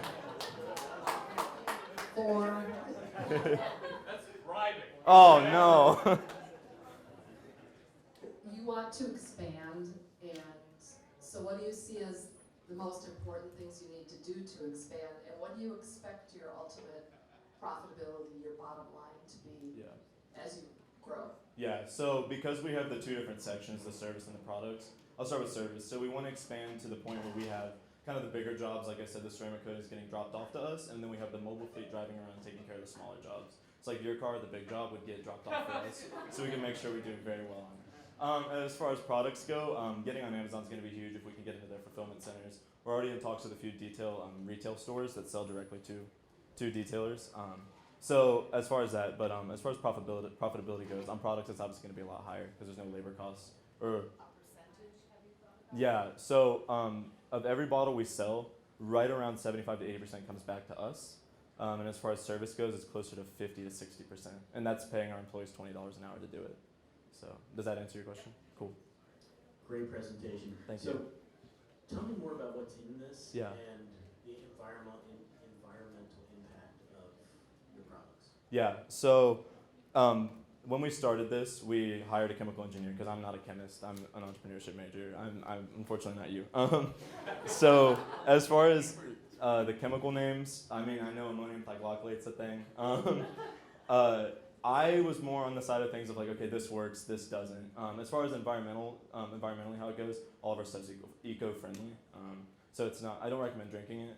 Though we've tried one of every product and it tastes pretty good. But I don't recommend drinking it. But if it gets in the water and stuff, it's not going to cause any huge problems.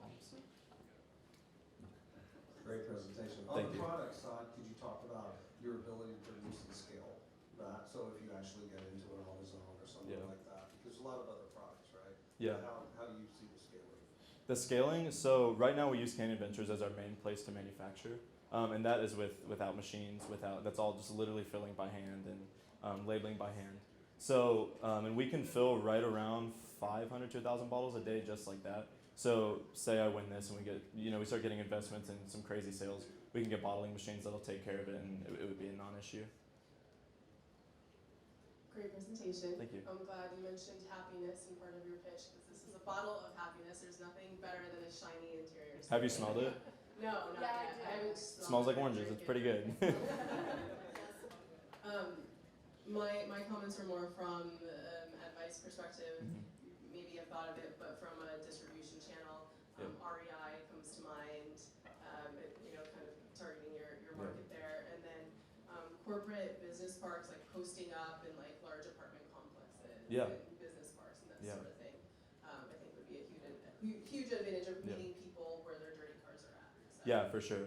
We're a big fan of that. A big strategy we've used is like at car shows, we just get a table set up and we sell right to them. We walk around we have a quick detailer and we walk around and we just sell it as people are shining up their car anyway. And like, I see what you mean, they're getting right to where people have the dirty cars for sure. Thank you. Thank you. Give it up for Jack's Detail.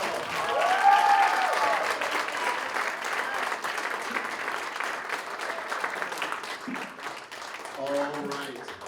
So now we are going to do a quick lightning round so you get to see all of the 9 contestants that came up and performed earlier. And then I just want you to know as you vote, they are 1, 2, 3, 4, 5, 6, 7, 8, 9 on that back. You following me?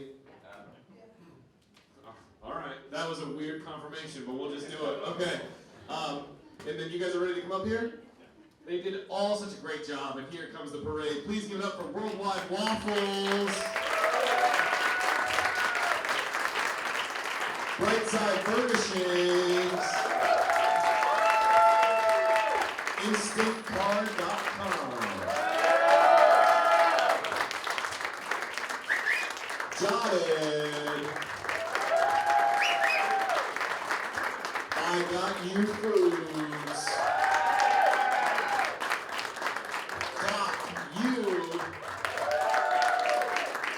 American Prominent 3D Filament Recycling, Green Moon, and Jack's Detail Garage. So please go ahead. All right, so if you got your Venture Cafe mugs, go and invest them right now in those white bags that are on the counter back there. We are going to have about 5 to 7 minutes just for our team to count. The judges are going to confer, and then as a reminder, in third place, from the People's Choice, they're going away with $2,000. The winner of the tech/sustainability, as determined by the judges, is going home with $4,000. And in the small business category, another $4,000.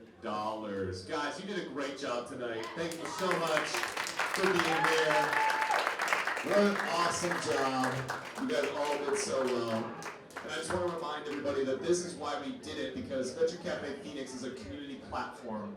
Okay, but by that what I mean is we are not about competition, we are about creating a space for all of the community stakeholders to come and participate. So it was awesome to have Arizona State, Grand Canyon University, Maricopa County Community Colleges all come together tonight. And of course APS and Wells Fargo for sponsoring the event, because that's what we're all about here in Phoenix. We are building the center of gravity for entrepreneurs, innovators, and investors here in the Valley every Thursday from 5 to 7 p.m. Thank you guys so much for being a part of it. One more time for everybody here.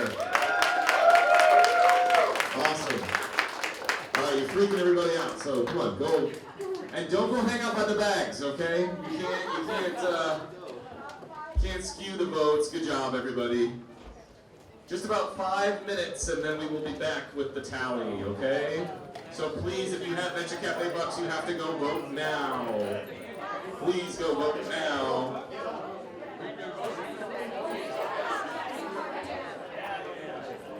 There you go, there you go. Come on over. Context clues to stop your conversations. Yes, yes. If you're in the hallway, please come into the main room. Please come into the main room. We want all the attention for all of these awesome competitors. All right.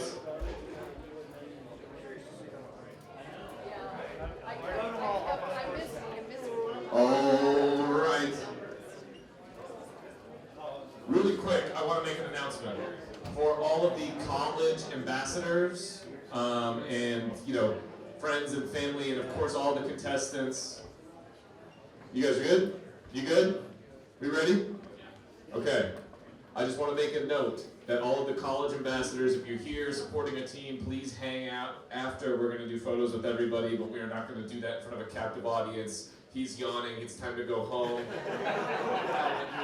Okay. That was for me. You're right. Thank you, Chris. Chris, you, everybody. All right, so check it out. We are going to name 3 different winners, one for each of the categories, and then one for the People's Choice. They're going to come up here, they're going to take a quick photo, and then we're going to move on so we can get through this. Sound good? Yeah. All right. Here with me is Tom Schuman, the Executive Director of CEI. We will do the People's Choice Awards first. People's Choice Award first. And Tom, the winner of the People's Choice Award is Green Loop. Come on up, come on up. Yes.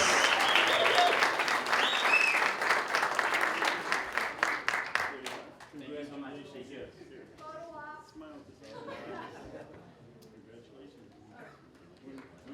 Muchas gracias. Thank you so much. Congratulations. Congratulations. Very, very cool. All right, Tom, what category we got next? Small business, and the winner of the Big Pitch Small Business at $4,000 prize is Brightside. Brightside Furnishings!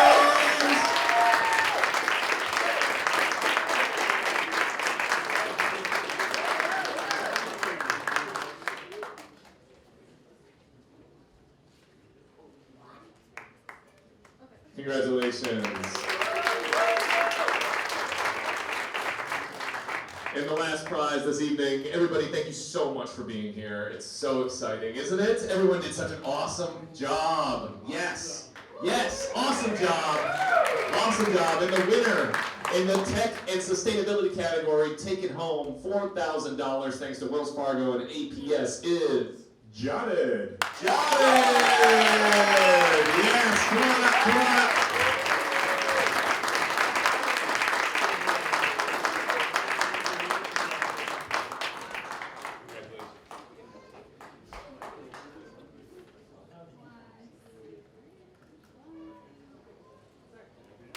Awesome. Give it up once again for all the contestants, all of our judges. Thank you so much for being here. Maricopa County Community Colleges, Arizona State, and Grand Canyon University. This is Venture Cafe Phoenix. We're here every Thursday. This was number 51. We'll see you next week at number 52. Thank you, everybody.